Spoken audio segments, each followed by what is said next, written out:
जय हिंद students, welcome to study for civil services. कैसे हैं आप सभी लोग? उम्मीद करता हूं सभी बहुत ही बढ़िया होंगे।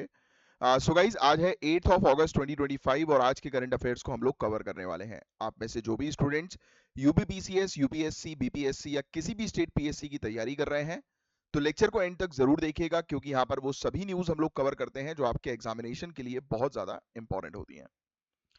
और गाइज, ये है हमारे ज्ञान सर, और ज्ञान सर के स्पेशल पेड बैच को ज्वाइन करने के लिए इन दिए गए नंबर पर आप कॉन्टैक्ट करिए।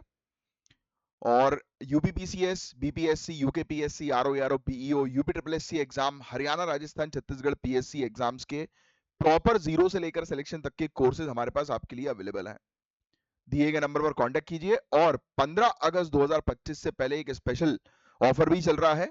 अगर 15 अगस्त 2025 से पहले आपने हमारे कोर्सेज जो है वो ज्वाइन कर लिए तो आपको फ्लैट 50% का डिस्काउंट मिलेगा। और उसके लिए करना क्या है, ज्ञान सर एजुकेशन एप्लीकेशन एक हमारी है और दूसरी एप्लीकेशन है स्टडी फॉर सिविल सर्विसेज की। ये दो एप्लीकेशंस के अंदर कोर्सेज अवेलेबल हैं। आप वहां पर जाइए, कूपन कोड यूज करिए ज्ञान सर। कूपन कोड जैसे ही आप डालेंगे 50% डिस्काउंट जो है वो आपको मिल जाएगा। और ये डिस्काउंट हमेशा के लिए नहीं है, सिर्फ ये डिस्काउंट आपको जो है वो मिल रहा है 15 अगस्त 2025 तक। तो फटाक से डिस्काउंट का जो है वो लाभ लें और अपनी तैयारी जो है वो सुनिश्चित करें। तो मैं आपके कमेंट्स जो है वो कल देखूंगा, आज आपके कमेंट्स नहीं देख रहे हैं। अब डायरेक्टली हम लोग टॉपिक्स पर जो है फोकस करेंगे। ये सब टॉपिक्स हमारे आज जिसको हम लोग डिस्कस करने वाले हैं। अपने साथ पेन और पेपर लेकर बैठिएगा। जो टॉपिक्स मैं आपको पढ़ा रहा हूँ वो आपको ध्यान से सुनना है, फोकस करना है मेरी बातों के ऊपर, और जो चीज मैं आपको नोट डाउन करवाऊंगा, लिखवाऊंगा, वो चीज आपको नोट डाउन करनी है। आइए स्टार्ट करते हैं हम लोग। सबसे पहले टॉपिक की तरफ बढ़ेंगे। बिम्स्टेक म्यूजिक फेस्टिवल, लिख लीजिए, टाइटल डाल लीजिए, बिम्स्टेक म्यूजिक फेस्टिवल। तो हम बात करेंगे एक ऐसे टॉपिक की जो आपके जीएस पेपर 2 इंटरनेशनल रिलेशंस के लिए काफी इंपॉर्टेंट है। बिम्स्टेक ट्रेडिशनल म्यूजिक फेस्टिवल की यहां पर बात हो रही है, जनरल बिम्स्टेक म्यूजिक फेस्टिवल की। तो क्या है बिम्स्टेक म्यूजिक फेस्टिवल? तो आइए सबसे पहले इस चीज को हम लोग समझेंगे। भारत मंडपम न्यू दिल्ली में बिम्स्टेक का पहला ये फेस्टिवल ऑर्गेनाइज किया गया। लिख लेना, पहली बार ये फेस्टिवल हम लोग को जो है वो देखने को मिल रहा है। कहां पर? भारत मंडपम न्यू दिल्ली के अंदर। तो नई दिल्ली में पहली बार ये फेस्टिवल हुआ। इसमें सभी 7 बिम्स्टेक देश, सभी 7 बिम्स्टेक देश जो है वो शामिल थे। बिम्स्टेक के मेंबर्स का नाम लिख लेना, इंडिया, बांग्लादेश, भूटान, म्यांमार, नेपाल, श्रीलंका और थाईलैंड। बिम्स्टेक सभी के सभी 7 देश जो है वो इसमें शामिल है। इनके आर्टिस्ट ने अपनी ट्रेडिशनल म्यूजिक परफॉर्मेंस दी। नाम से हमारा बिम्स्टेक म्यूजिक फेस्टिवल, मतलब इन सब देशों से लोग आए और इन सब देशों में जो म्यूजिक पॉपुलर है, फेमस है, जो म्यूजिक उनकी संस्कृति के लिए जाना जाता है, वो यहां पर आकर न्यू दिल्ली के अंदर भारत मंडपम में परफॉर्म किया गया। समझ में आई बात? थीम अक्सर एग्जाम में जो पूछी जाती है कि थीम क्या है, तो थीम लिख लेना, 7 सुर, सप्त सुर, सप्त सुर, 7 नेशंस 1 मेलोडी, ये इसकी थीम थी इस फेस्टिवल की। Indian council for cultural relations ने मिनिस्ट्री ऑफ एक्सटर्नल अफेयर्स के अंडर इसे ऑर्गेनाइज किया। लिख लीजिएगा, Indian council for cultural relation, जो मिनिस्ट्री ऑफ एक्सटर्नल अफेयर्स के अंडर आती है, उसके द्वारा इस म्यूजिक फेस्टिवल को ऑर्गेनाइज किया गया, बिम्स्टेक का म्यूजिक फेस्टिवल। लोकेशन पूछ सकते हैं कि कहां पर है? न्यू दिल्ली में हुआ पहला फेस्टिवल। कौन से देश शामिल थे? बिम्स्टेक की सभी कंट्रीज, पूरे नाम याद रखना है। किसके द्वारा ऑर्गेनाइज किया ये पूछा जा सकता है, तो आईसीसीआर। ये भी आ सकता है आईसीसीआर किस मिनिस्ट्री के अंडर है, ministry of external affairs. Theme पूछेंगे तो आ जाएगा सप्तसुर, 7 नेशंस 1 मेलोडी। तो ये देखो कितने सारे पॉइंट्स हमने जो है वो प्रीलिम्स के पॉइंट ऑफ व्यू से कवर कर लिए। यस, आइए नेक्स्ट, क्या है ये? तो ये बेसिकली एक कल्चरल इनिशिएटिव है। बिम्स्टेक फ्रेमवर्क ने अपनी तरह का पहला ये इवेंट शुरू किया। इसका इंस्पिरेशन पीएम मोदी के अप्रैल 2025 थाईलैंड समिट की स्पीच से आया, जहां उन्होंने म्यूजिक के जरिए कल्चरल बॉन्डिंग को एम्फेसाइज किया।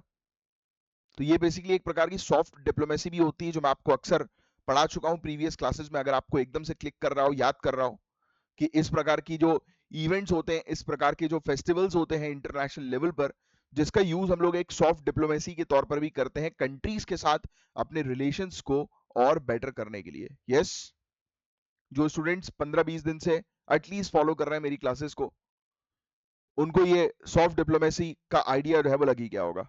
और अगर जो स्टूडेंट आज पहली बार जो है वो ज्वाइन किए हैं, कोई टेंशन नहीं है, रेगुलर फॉलो करो, एक अच्छी अंडरस्टैंडिंग आपकी समय के अनुसार जो है वो बन जाएगी। क्योंकि सिविल सर्विसेज का एग्जामिनेशन 1 साल का पूरी कठिन परिश्रम, प्रयास, मेहनत जो है वो मांगता है। ये ऐसा नहीं है कि जादू की छड़ी की एक दिन में आपको सब कुछ जो है वो आ जाए। इट नीड्स टाइम, आपको टाइम देना पड़ेगा, बाकी आपके लिए मैं खड़ा हूं। तो इंडिया ने साउथ और साउथ ईस्ट एशिया में कल्चरल एंकर के रूप में अपनी इमेज और स्ट्रांग बनाई है इस फेस्टिवल के जरिए। यस, यूनिटी इन डाइवर्सिटी को प्रमोट जो है वो किया जा रहा है। कल्चरल डिप्लोमेसी, जो मैं भी आपको हमेशा बोलता हूं, कूटनीति है ये एक प्रकार की, आपस में कंट्रीज के साथ इस प्रकार के इवेंट्स के थ्रू अपने रिलेशंस को और स्मूथ और स्ट्रांग बनाने की। तो ये एक क्लासिक एग्जांपल है सॉफ्ट पावर डिप्लोमेसी का। किसका? सॉफ्ट पावर डिप्लोमेसी, जहां इंडिया अपनी लीडरशिप पोजीशन जो है वो बरकरार रख रही है बिम्स्टेक में।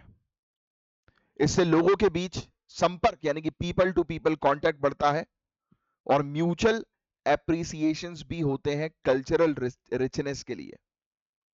ये इंडिया का विजन वासुदेव कुटुंबकम, the world is one family, से भी अलाइन करता है। वेरी वेरी इंपॉर्टेंट, वासुदेव कुटुंबकम। ये देखो, इस प्रकार की चीजें आपको पता होनी चाहिए। अब इंटरनेशनली एक आंसर जब आप लिख रहे हैं, तो अब कोई भी अगर किसी भी इंटरनेशनल हमारे नेबरिंग कंट्रीज के साथ अगर कोई क्वेश्चन आ जाए, तो ये पॉइंट जरूर लिख लेना कि हम टारगेट करते हैं वासुदेव कुटुंबकम के ऊपर। परिवार बोलते हैं ना, परिवार, सारा विश्व एक परिवार है, ये हमारी आइडियोलॉजी है, विजन है, फिलॉसफी है। देखो, ये पॉइंट्स लिख सकते हो।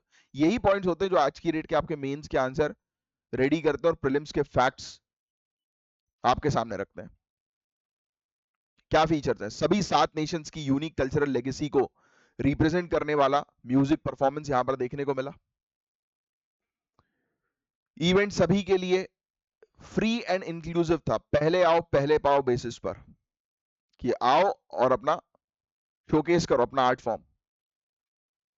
इकोनॉमिक कॉपरेशन अब के बियॉन्ड अब फोकस आर्ट, म्यूजिक, हेरिटेज पे देखने को मिल रहा है, जो और रिलेशनशिप को अच्छा बना रहा है कि सिर्फ पैसे तक ही रिलेशनशिप सीमित नहीं है, हमारा रिलेशनशिप जो है वो और गहरा है। और ये चीज बहुत जरूरी भी होती है। जैसे फॉर एग्जांपल,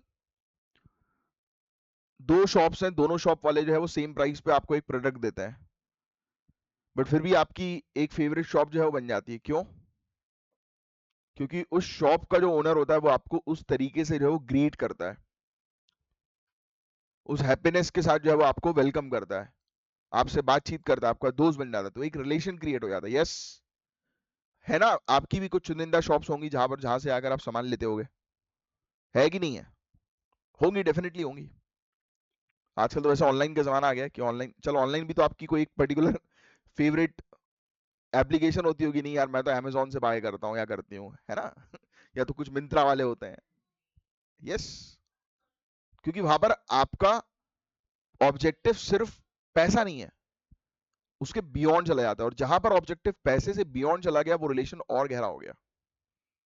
यहां पर यही चीज आपको समझनी है जो करने की हम लोग कोशिश करते हैं सॉफ्ट पावर डिप्लोमेसी के थ्रू, कि सिर्फ पैसा नहीं, उससे बियॉन्ड।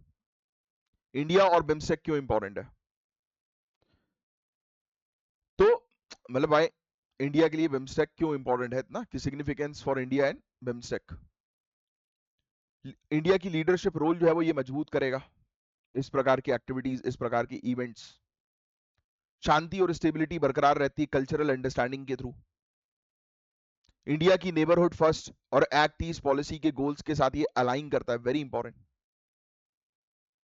इंडिया की जो फॉरेन पॉलिसी है, नेबरहुड फर्स्ट पॉलिसी और एक्ट ईस्ट पॉलिसी जो हमारी हम लोग को देखने को मिलती है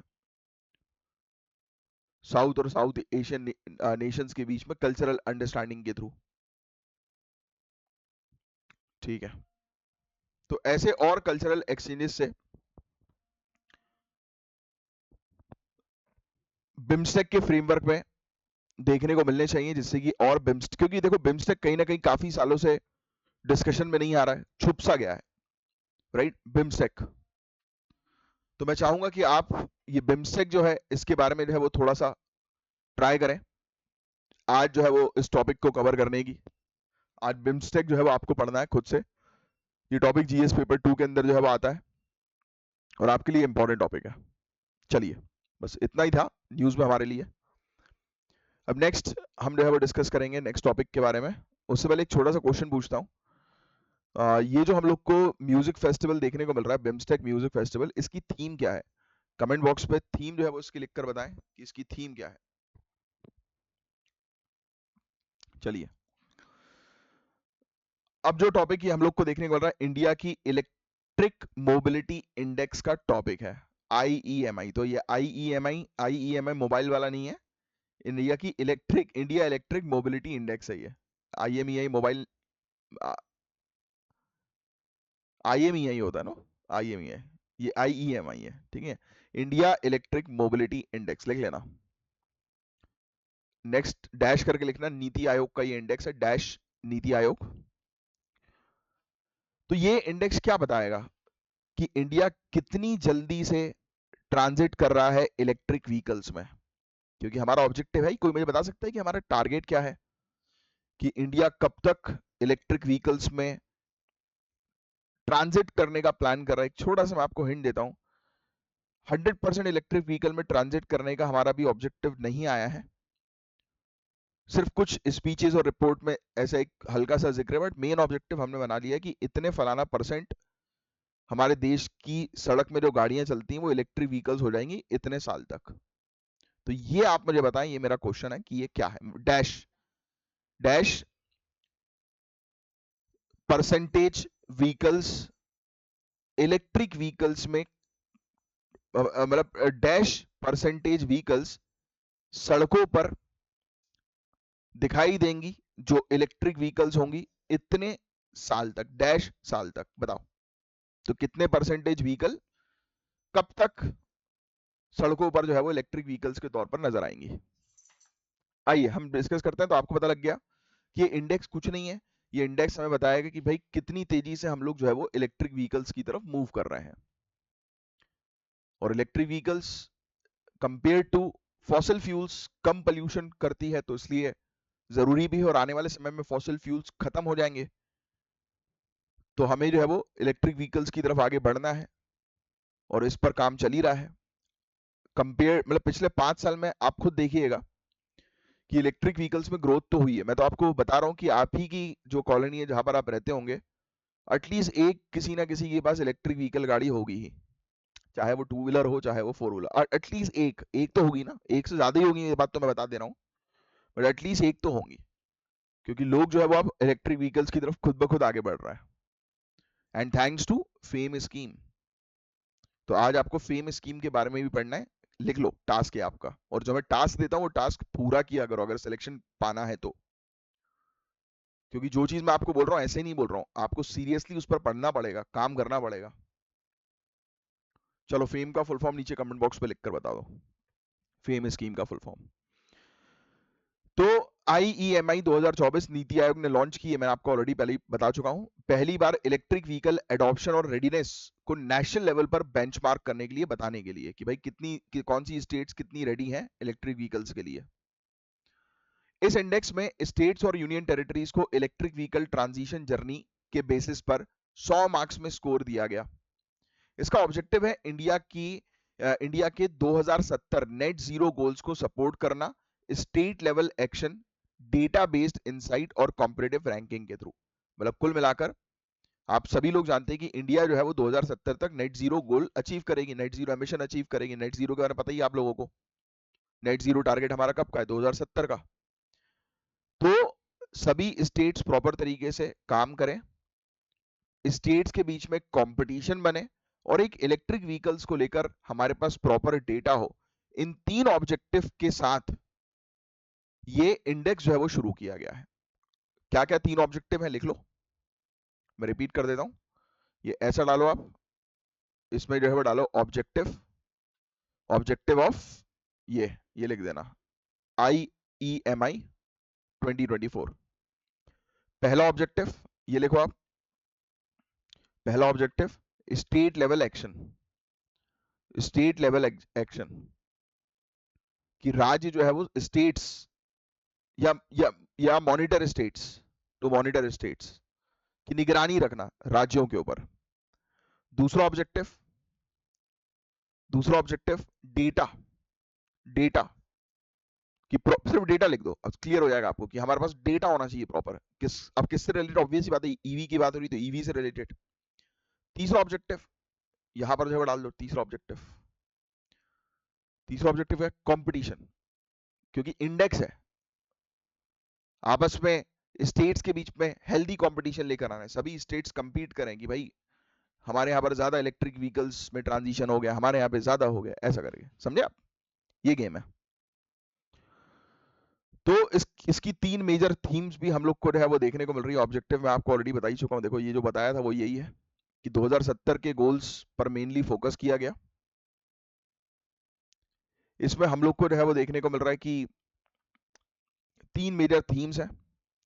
ट्रांसपोर्ट इलेक्ट्रिफिकेशन प्रोग्रेस, यानी कि ये देखना है कि किस तरीके से प्रोग्रेस हो रहा है, किस प्रकार से गाड़ियां जो है प्राइवेट, पब्लिक और फ्रेट ट्रांसपोर्ट्स में इलेक्ट्रिक व्हीकल्स का अडॉप्शन किस तरीके से हो रहा है। दूसरा सबसे ज्यादा इंपॉर्टेंट, आप गाड़ियां तो लेके आ जाओ बट चार्जिंग इंफ्रास्ट्रक्चर तो जरूरी है ना। और मैं तो बहुत इलेक्ट्रिक व्हीकल्स में कई बार, नेक्सॉन है ना, ईवी, नेक्सॉन ईवी, मैं उसमें था भाई। मुझे आज भी याद है, मैं इतना परेशान, मैं डर रहा था कि मैंने कहा यार ये वहां तक, घर तक पहुंचेगी कि नहीं पहुंचेगी, क्योंकि पूरे हमारे पास 10 या 15% बैटरी कुछ बची थी और मुझे बिल्कुल आइडिया नहीं था कि, मैंने कहा यार ये 10% में भी जो है वो कम से कम 10, 15, 20, 25 किलोमीटर भी नहीं चलेगी। मेरे ख्याल से हार्डली 7 या 8 किलोमीटर चल गई थी वो, 10 फिर भी ज़्यादा चल गई थी। जिसकी गाड़ी थी वो बोल रहा था कि भैया ज़्यादा चल गई इस बार, वैसे चलती नहीं है ये। मैंने कहा चलाने वाला होना चाहिए ना भाई, गाड़ी को भी पता रहता है कि प्यारा आदमी चला रहा है, एकदम बेस्ट आदमी है ये, है तो मंजिल तक पहुंचा देती है। बड़ा बड़ा डर गया था यार मैं, क्योंकि रास्ते में हम 3-4 पेट्रोल पंप रुके, किसी ने भी हम लोग को जो है वो नहीं किया, सबने मना कर दिया। 4 पेट्रोल पंप रुके थे, मुझे अच्छे से याद है। एक ढाबे वाले ने बस जरूर हम लोग को, 2 ढाबे वाले ने वो दिया इंफ्रास्ट्रक्चर कि हाँ भैया आप हमारे पास चार्ज कर लो, तो उनके यहाँ पे चार्जिंग पे लगाई तो चार्ज तो हुई नहीं गाड़ी, बड़ा परेशान रहा मैं। तो चार्जिंग इंफ्रास्ट्रक्चर बहुत जरूरी है। फिर ईवी पर रिसर्च लेकर आए भाई, गाड़ियां फट रही हैं तो आजकल लोगों की फट जा रही है है कि नहीं, कि यार खरीद तो ले गाड़ी, पर पता लगे धमाका ना हो जाए, बैठे हुए गाड़ी के अंदर बम सीधे गंगा नदी में मिल रहा है एशेज में तो ऐसा नहीं होना चाहिए ना, तो ये चीज है। तो अब कहानी ये है कि भैया ये बताया जा रहा है, ये लिख लो आप, दिल्ली, महाराष्ट्र, चंडीगढ़, ये ये टॉप स्टेट्स यूटी हैं जहां पर अच्छा काम हुआ है इलेक्ट्रिक व्हीकल्स के अंदर, ये टॉप टॉप परफॉर्मर्स है। ट्रांसपोर्टेशन में चंडीगढ़, दिल्ली, महाराष्ट्र आए हैं। ट्रांसपोर्टेशन में, ट्रांसपोर्टेशन समझ रहे हो ना, दिल्ली, महाराष्ट्र, चंडीगढ़ तो अपने ओवरऑल रैंकिंग हो गई। बस ये इतना इसका लिख लो, ट्रांसपोर्टेशन, ट्रांसपोर्टेशन मतलब ये अपनी वाली गाड़ियां, चंडीगढ़, दिल्ली, महाराष्ट्र ट्रैवल्स वाली गाड़ी हो गई, सामान को एक ट्रक वगैरह होगा इस टाइप की, है ना, तो वो ट्रांसपोर्टेशन में। चार्जिंग इंफ्रास्ट्रक्चर लिख लेना भैया, हरियाणा, कर्नाटक, लद्दाख, हिमाचल प्रदेश, ये चार्जिंग अच्छा कर रहे हैं ये वाला काम।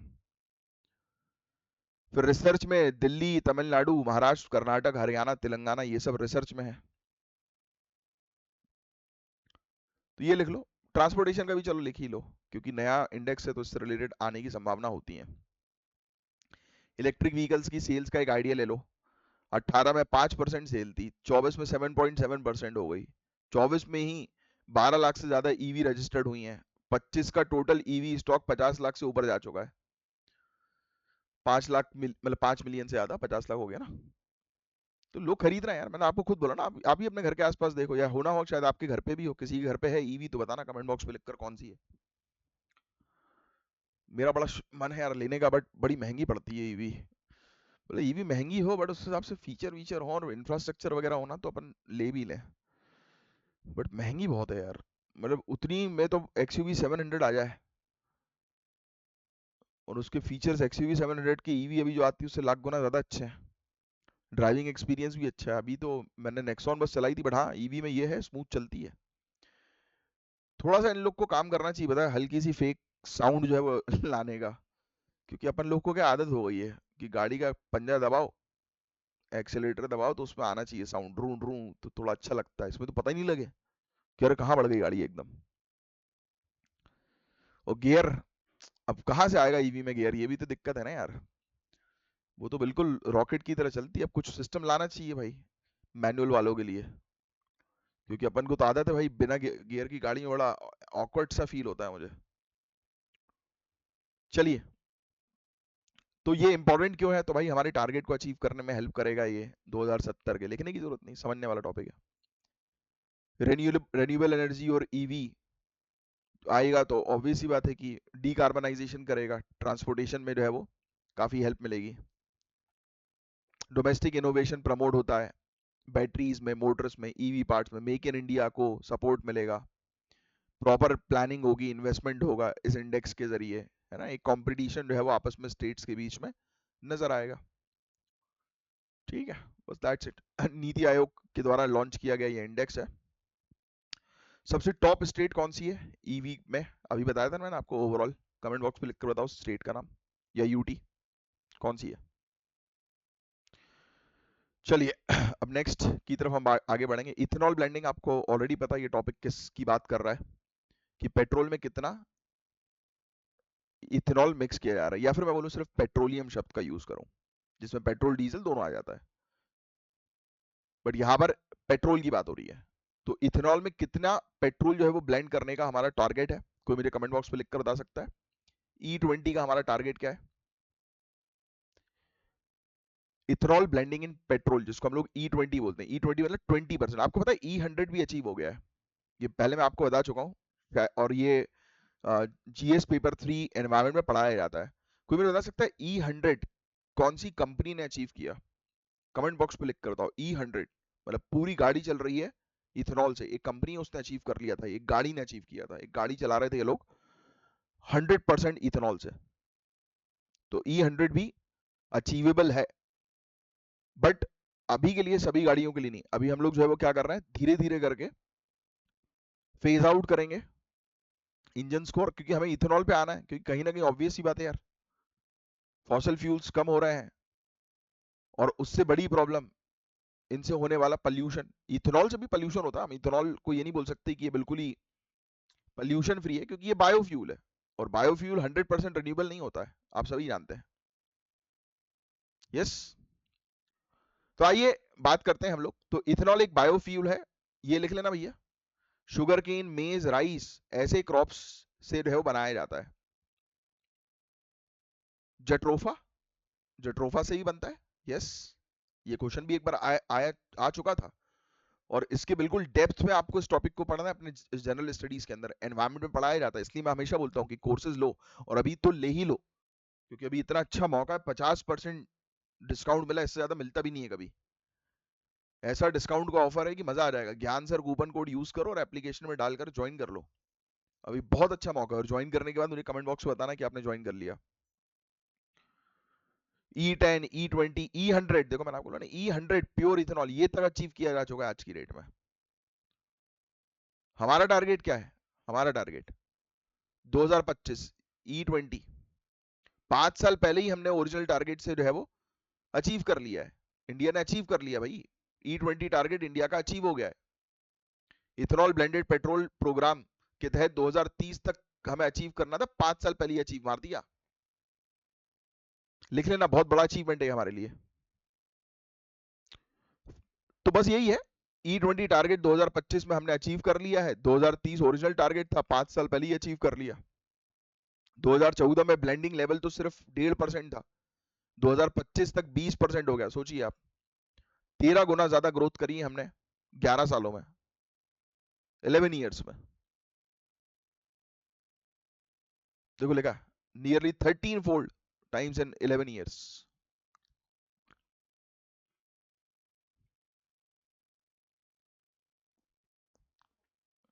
नेक्स्ट, अब आगे की बात करते हैं। इथेनॉल प्रोडक्शन वगैरह ये सब आपको लिखने की जरूरत नहीं है। 2014 में 38 करोड़, 38 करोड़ हम लोग को जो है वो देखने को मिलता था प्रोडक्शन, 38 करोड़ लीटर। 2025 में 661 करोड़ लीटर से ज्यादा हमने प्रोडक्शन जो है वो दिया इथेनॉल का। ठीक है। नेशनल बायोफ्यूल पॉलिसी 2018 लिख लो, पढ़ना है आज इसके बारे में। इथेनॉल पर हमने बताया आपको जीएसटी भी रिड्यूस किया है, ये चीज जरूर लिख लेना। 18% पहले था, फिर 5% कर दिया, जिससे कि और अफोर्डेबल बनाया जा सके। Long term offtake agreement ये भी लिख लेना, ये इंश्योर करता है मार्केट स्टेबल रहे। इथेनॉल सप्लायर्स के लिए हम लोग को देखने को मिलता है। इंटरेस्ट सबवेंशन भी हम लोग लेकर आए, सब्सिडी दी हमने इंटरेस्ट पे डिस्टिलरीज को जो इस पर काम करती हैं। 17,000 से ज्यादा फ्यूल स्टेशन E20 पेट्रोल बेच रहे हैं, बहुत बढ़िया। E100 पंप्स जो है वो सेटअप किए जा रहे हैं फ्लेक्स फ्यूल व्हीकल्स के लिए, क्योंकि वो अलग टाइप की व्हीकल्स होती हैं। पीएम जीवन योजना लिख लेना भैया, और इस योजना के बारे में आपको पढ़ना है आज। 2G इथेनॉल को प्रमोट करती है, 2G 3G इथेनॉल, ये पढ़ोगे आप इस टॉपिक के अंदर। बायोफ्यूल टॉपिक के अंदर ये पूरे टॉपिक्स आते हैं। और ऑटो कंपनीज आज की डेट में टारगेट कर रही हैं E20 और E100 व्हीकल्स को जो है वो बनाने के ऊपर, चालू भी हो गया इनका प्रोडक्शन। ठीक है। अब देखो यार, इथेनॉल मॉइस्चर एब्जॉर्ब करता है, उसके चलते जंग लग जाती है काफी सारे पार्ट्स में, तकनीकी प्रॉब्लम आने लगती है। इसके जो इंजन के पार्ट्स होते हैं ना, मेटालिक पार्ट्स, उसमें जंग लगने लगती है इथेनॉल व्हीकल्स में, ये बड़ा चैलेंज है। रबर या प्लास्टिक के कंपोनेंट्स इथेनॉल वाली गाड़ियों के जल्दी डैमेज हो जाते हैं। कई बार फ्यूल सिस्टम जो है वो इसका अटक जाता है। माइलेज भी कई बार हमें देखने को मिलता है कि गिर जाता है, मतलब इथेनॉल वाली फ्यूल का माइलेज कंपेयर टू जो फॉसिल फ्यूल्स वाली जो गाड़ियां होती है, पेट्रोलियम की गाड़ियां होती है, उसके कंपैरिजन में 6 से 7% गिर जाता है यार। तो ये सब चैलेंजेस हैं, ये थोड़ा सा आपको पता भी होने चाहिए। ठीक है, तो इस पर काम करना हमें जरूरी है, और वो रिसर्च एंड डेवलपमेंट के थ्रू इस पर जो है वो काम होगा, बस दैट्स इट। ठीक है, इस टाइप की हम लोग जो है पॉलिसीज बनाए जिस पर काम किया जा सके। अब अभी देखो, ये वाला जो टॉपिक 4 है, इंडिया का हर्बिसाइड रेवोल्यूशन का टॉपिक, ये मैं आपको पॉसिबिलिटी कल कराऊंगा, या फिर संडे वाले दिन एक क्लास, नहीं नहीं संडे वाले दिन क्लास नहीं आ पाएगी, कल ही, कल वाले में ये 2 टॉपिक और मैं ऐड कर दूंगा, ठीक है। बेंगलुरु का एआई इंडेक्स, आज जो है वो इसको नहीं कर रहे हैं अपन ड्यू टू टाइमिंग इशू। और ये देख लो आप, महानदी नदी से रिलेटेड वीडियो को पॉज करो फटाक से, और ट्राई करो इसका आंसर जो है वो देने की। फैक्चुअल क्वेश्चन है ये, महानदी रिवर से रिलेटेड, और ये है इसका सोल्यूशन। ट्राई करो सोल्यूशन देखने की। महानदी कहाँ से ओरिजिनेट होती है? छत्तीसगढ़ के नगवारी शिकवा हिल से, नगरी शिकवा हिल्स, शिहावा शिहावा नगरी शिहावा हिल्स, छत्तीसगढ़ से ओरिजिनेट करती है ना ये। महानदी करके एक ट्रेन भी है। ठीक है, झारखंड में भी जाती है, झारखंड में भी जाती है, छत्तीसगढ़, झारखंड, उड़ीसा, महाराष्ट्र, मध्य प्रदेश। ठीक है। हीराकुद डैम, ये दुनिया का लॉन्गेस्ट अर्थन डैम है, और ये फ्लड कंट्रोल के लिए जो है वो बनाया गया था, इरिगेशन और हाइड्रो पावर के लिए। सटकोशिया जॉर्ज, इससे रिलेटेड कई बार क्वेश्चन आ भी चुके हैं। इकोलॉजिकली सेंसिटिव जोन है, जहां पर महानदी जो है वो ईस्टर्न घाट को काटती हुई बे ऑफ बंगाल की तरफ निकल जाती है। सटकोशिया गॉर्ज, इससे रिलेटेड क्वेश्चन पूछता है। गॉर्ज क्या होता है, ऐसी जानकारी आपको होनी चाहिए। C295 एयरक्राफ्ट, मेरा पुराना घर था जिसका एड्रेस था एक C298, सबसे पहला घर मेरा, ये पापा ने खुद खड़े होकर बनवाया था, C298। चलिए, C295 एयरक्राफ्ट एक हम लोग को देखने को मिल रहा है। तो इनिशियली इसको जो है वो स्पेनिश एरोस्पेस कंपनी कासा के द्वारा बनाया गया, और अब ये एयरबस डिफेंस एंड स्पेस के अंडर जो है वो तैयार किया जा रहा है। टेक्नोलॉजी ट्रांसफर के थ्रू हमने इसको ले लिया है। एयरक्राफ्ट जो है उसके मल्टी रोल कैपेबिलिटीज है उसकी, ट्रूप्स को एक जगह से दूसरी जगह ले जाना, सोल्जर्स को, राइट, मैरीटाइम सर्विलांस जो है वो करना, डिजास्टर में हेल्प करना। 40 एयरक्राफ्ट जो है वो बनाए जा रहे हैं इंडिया के अंदर टाटा एडवांस सिस्टम के थ्रू। 90% टेक्नोलॉजी ट्रांसफर हुई है, और 13,000 से ज़्यादा पार्ट जो है वो इंडिया में ही इसके तैयार किए जा रहे हैं। तो ये टोटली इंडिजीनियस एयरक्राफ्ट नहीं है, स्पेन से लिया है हमने टेक्नोलॉजी ट्रांसफर के जरिए। तो ये चीज़ लिख लेना, C295 एयरक्राफ्ट, एयरबस। ठीक है, ऐसे ही एक मेंस का क्वेश्चन है, ट्राई करो इस क्वेश्चन का आंसर देने की और कोर्सेज को ज्वाइन कर लो, अभी अच्छा सुनहरा मौका है। ये 2 टॉपिक्स मैं आपके कल ही करवाऊंगा क्योंकि परसों जो है मैं छींद जा रहा हूँ, छिंद हनुमान जी के मंदिर मेरे घर के नज़दीक में है, तो वहाँ जाऊंगा, तो फिर संडे को शायद लेक्चर ना आ पाए, तो कल ही दूंगा मैं आपको ये वाला। ठीक है, चलिए साइन ऑफ करता हूँ, मिलूंगा आपसे कल, तब तक के लिए bye bye, take care, have a great day ahead, जय हिंद, जय श्री महाकाल।